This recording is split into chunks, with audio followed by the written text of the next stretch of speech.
Now, the Pro Bowl rosters just got released earlier today, and I know Pro Bowl voting, Pro Bowl rosters, and all that. I know it's just a popularity contest at the end of the day, but still, for some of these players not to get in is a bit eye opening, even though it is just oh, I know that guy, so I should vote for him sort of deal. But let's get into it.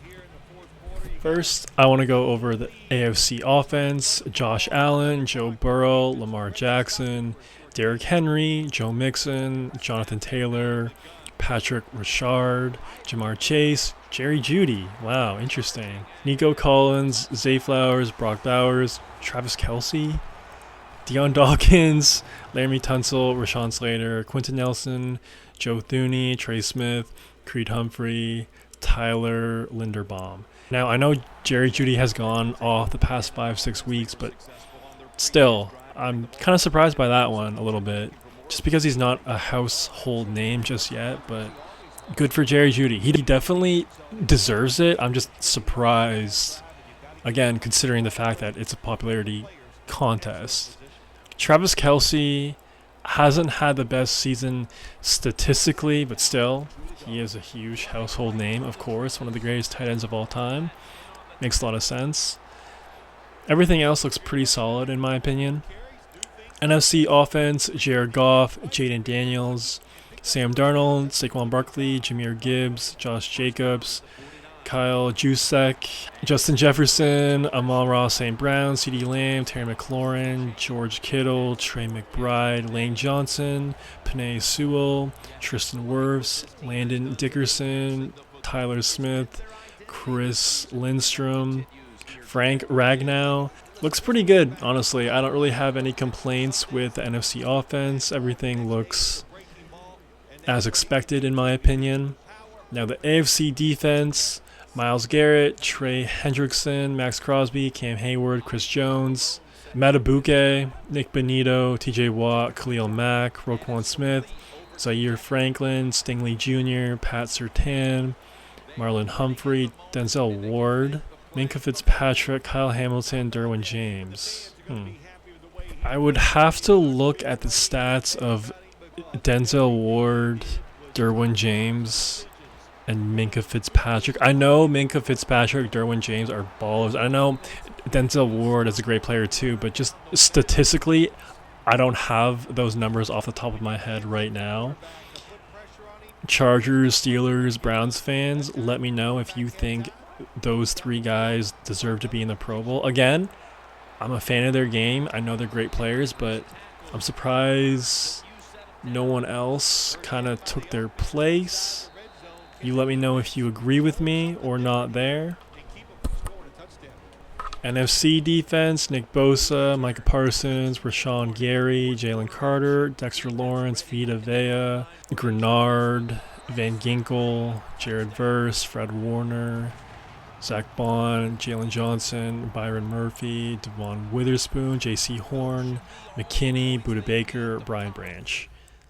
Now, all that looks pretty normal to me. No complaints on my end for the NFC defense.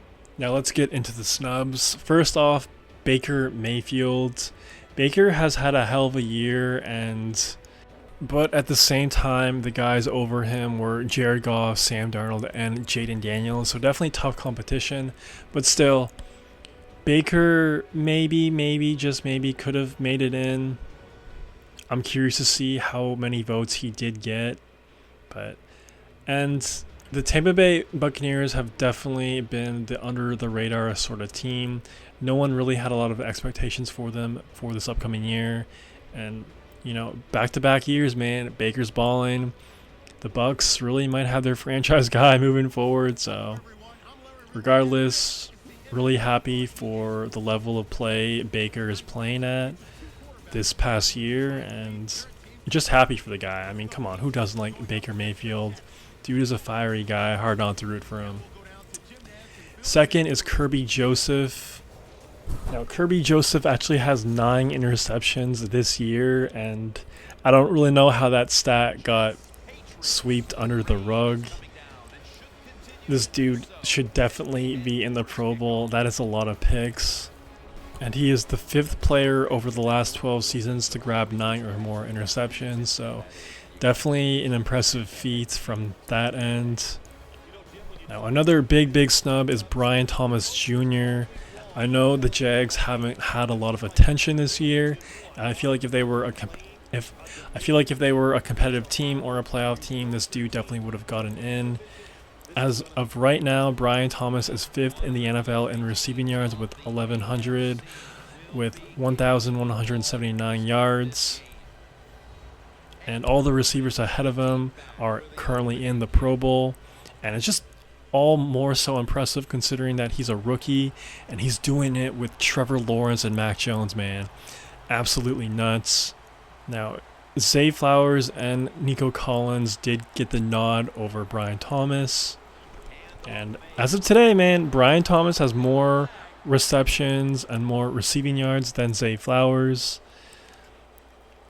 Brian has 80 catches, Zay has 73. Brian has 1,179 yards, and Zay Flowers has 1,047. So there's definitely a case for him there, and I feel like that definitely is the definition of a snub. And there are some people complaining that Pat Mahomes did get snubbed as well, but he definitely did not. He hasn't been putting up great stats this year, and even though his team only has 1 loss entering the final week of the season, he definitely hasn't been that Pro Bowl stat caliber player, even though he still is more than likely probably the best player in the NFL. Him, Josh Allen, Lamar, Joe Burrow. But yeah, for all the people saying that Pat Mahomes got snubbed this year in the Pro Bowl, need to kind of relax a little bit and just look at the stats. But that's just me. You let me know who you think the biggest snub was. Did I miss anybody? And what do you think about the Pro Bowl as a whole? Do you watch it? Do you not watch it? I really don't know anybody who deliberately tunes into the Pro Bowl. Maybe when I was a kid, I'd watch it for like a quarter or something, but like, come on, man. Pro Bowl should be extinct, but who cares? Extra money for the players, so good for them. Get your bread, and that's about it. So let me know. If you made this far, please subscribe and like the vid. It'd help out your boy a ton. That's all I got for right now. Peace.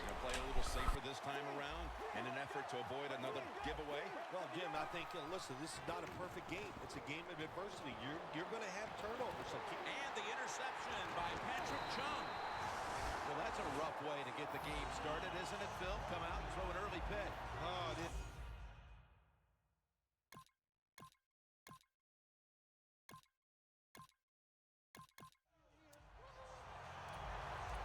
The Jets just gave up some big turnover points. Let's see if they can hold on to the football this time, Phil, because we know how crucial it is. We talked to the coaches about it this week. This was their concern with this team. Well, if you want to stay on the field, you better quit turning it over, right, Jim? That's what the coaches look. You make mistakes on the field, they're going to be forgiving to a point, but you got to be smart, you got to be efficient, and get the job done. Trying to plow ahead. Good coaching on the defensive side. Everybody stays at home. They stay in their gap. And they hold that run to a short gain. The Jets now on 3rd down. Just a week ago, they converted at a high rate in 3rd down situations. The Jets have it at the 29. And Ivory's tackled down after a gain of 7. Ivory's able to get it done that time. Why? Because he has the power and the will to make it happen. 3rd short, he just gets it done with sheer willpower. The Jets come to the line, and they put their receivers in a bunch formation. It's wide open, and that's a gain of 9.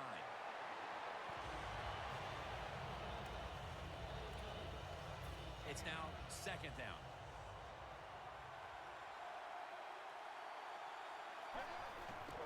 To the ground.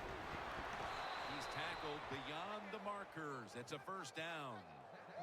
Ivory's a very smart runner. He knows situations in the game. He saw the 1st down yard markers, and what does he do? He gets past them and picks up the 1st down. Amaro's got it on a pass that had some heat. That's his 1st reception today. Jim Nantz, that was the old fly route. When we were kids, that's what they called it. See if you can fly by the defensive back. He did that time. Nice throw and catch. That long gain sets them up here on this play. Let's go. The quarterback's picked up on something. He's changing the play here. It's Curley with the reception. Touchdown. And this game just got a whole lot more interesting.